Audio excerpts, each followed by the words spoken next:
Olá, irmãos e irmãs, muito bem-vindos a mais um momento de meditação do Santo Evangelho com o Padre Luciano de Almeida. Hoje, quarta-feira, dia 21 de agosto, 20ª semana do Tempo Comum, e a Igreja hoje nos apresenta a memória de São Pio X, Papa, o grande Giuseppe Sarto, um homem que chegou à Cátedra de Pedro, teve um pontificado relativamente curto, mas que fez tanto pela Igreja, reformou a liturgia, o canto sacro, promoveu o estudo bíblico, promoveu a comunhão eucarística para as crianças e tantas outras coisas fez este grande homem. Combateu o modernismo, foi um homem que, de fato, deu a sua vida pela causa de Cristo. E por intercessão de São Pio X, eu quero te convidar a iniciar comigo este nosso encontro. Em nome do Pai, do Filho e do Espírito Santo. Amém. E agora, uma vez na presença de Deus, nós vamos tomar em mãos o Evangelho, que está em Mateus, capítulo 20, versículos de 1 a 16a. Naquele tempo, disse Jesus aos seus discípulos esta parábola. O reino dos céus é como a história do patrão que saiu de madrugada para contratar trabalhadores para a sua vinha. Combinou com os trabalhadores uma moeda de prata por dia e os mandou para a vinha. Às 9 horas da manhã, o patrão saiu de novo, viu outros que estavam na praça desocupados e lhes disse: Ide também vós para a minha vinha, e eu vos pagarei o que for justo. E eles foram. O patrão saiu de novo no meio-dia e às 3 horas da tarde e fez a mesma coisa.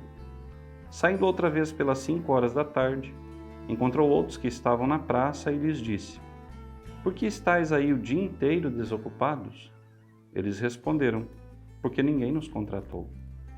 O patrão lhes disse: Ide vós também para a minha vinha.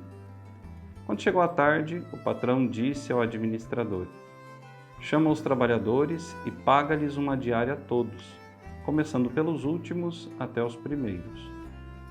Vieram os que tinham sido contratados às 5 da tarde e cada um recebeu uma moeda de prata. Em seguida, vieram os que foram contratados primeiro e pensavam que iam receber mais.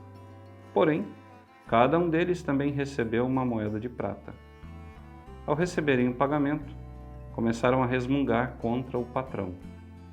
Estes últimos trabalharam 1 hora só e tu os igualaste a nós que suportamos o cansaço e o calor o dia inteiro? Então o patrão disse a um deles: Amigo, eu não fui injusto contigo. Não combinamos uma moeda de prata? Toma o que é teu e volta para casa. Eu quero dar a este que foi contratado por último o mesmo que dei a ti. Por acaso não tenho o direito de fazer o que quero com aquilo que me pertence? Ou estás com inveja porque estou sendo bom? Assim, os últimos serão os primeiros e os primeiros serão os últimos. Palavra da salvação, glória a vós, Senhor. Irmãos caríssimos, nessa parábola que Jesus nos conta sobre o patrão que sai e vai contratando ao longo do dia todo operários para trabalhar na sua vinha, Jesus nos mostra que a lógica de Deus, a lógica do reino de Deus, ela é diferente da lógica do mundo. No mundo, os primeiros são sempre os primeiros. E nós sabemos como o mundo é em relação a isso. As pessoas que querem ocupar posições, que querem ter destaque, as pessoas que querem ganhar muito dinheiro, aqueles que querem a todo custo se tornarem poderosos, eles não estão nem um pouco interessados na dificuldade do outro. Não se preocupam nem um pouco com a realidade dos demais. Eles fazem o que é preciso para alcançar os postos e cargos que querem ocupar. Se precisar tramar contra o outro, eles tramam. Se for preciso caluniar o outro, eles caluniam. Se fizer parte do jogo, até mesmo tirar a vida das pessoas, eles o fazem. Eles o fazem. E por quê?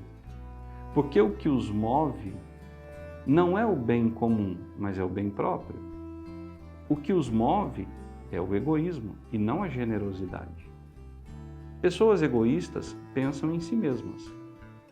Pessoas egoístas trabalham para si mesmas. não estão preocupados com o bem comum, não estão preocupados com a sociedade. Não, eles querem se dar bem. Eles querem, no momento de crise, terem o seu palacete fechado às 7 chaves, com seguranças e armados até os dentes, enquanto os outros que morram de fome. Numa situação de doença, como nós acompanhamos na fatídica pandemia, eles são os primeiros a terem acesso aos tratamentos, são aqueles que estão guardados de todo e qualquer contato com o mundo exterior, eles ocupam os primeiros lugares nos hospitais e o restante que morra. Agora, é interessante que não somente entre aqueles que têm muito dinheiro, aqueles que de fato dominam o mundo, isso acontece, como também acontece entre as pessoas simples, entre nós, os meros mortais, os cristãos, o povo de Deus. Quantas vezes no meio de nós há pessoas que só pensam em si mesmas, que só trabalham para si mesmas, que lutam por si mesmas? E aqui nós entendemos a grandiosidade e o exemplo que os santos são para nós. Porque na sua grande maioria, eles nunca pensaram em si mesmos, mas pensaram sempre nos demais, sempre no outro. E por quê? Porque o mestre que tiveram, ou seja, Cristo, sempre pensou em nós e nunca nele. Tudo o que fez, fez por nós e não para ele. As consequências todas do seu ministério, ele as enfrentou para nós e não para ele, para a nossa salvação, para a vida eterna que nos havia sido tirada pelo pecado original. E aqui caberia também nessa nossa meditação de hoje pensarmos se nós não estamos sendo como aquele primeiro povo de Deus, o povo escolhido, que rejeitou o convite do Senhor à conversão, que rejeitou o convite do Senhor a seguirem o seu Filho. A paga vai ser igual para todos, independente se eu fiz mais ou menos, mas a paga para a minha vida cristã será o céu.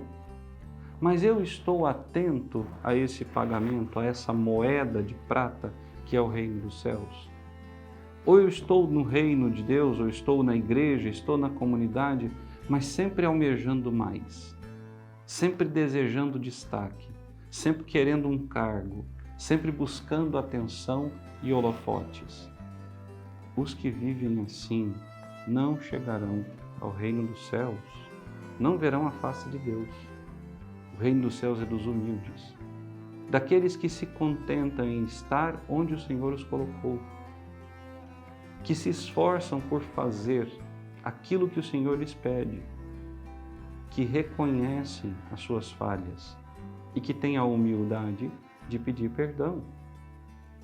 Deus distribui seus dons, seus bens, suas graças, como Ele quer e para quem Ele quer.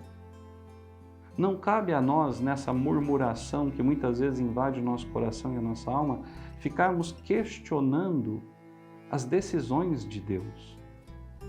Porque Deus deu ao fulano mais dons do que deu a mim. Deus deu a ele a capacidade de cantar e a mim não. Deus deu a outra a capacidade de pregar e a mim não.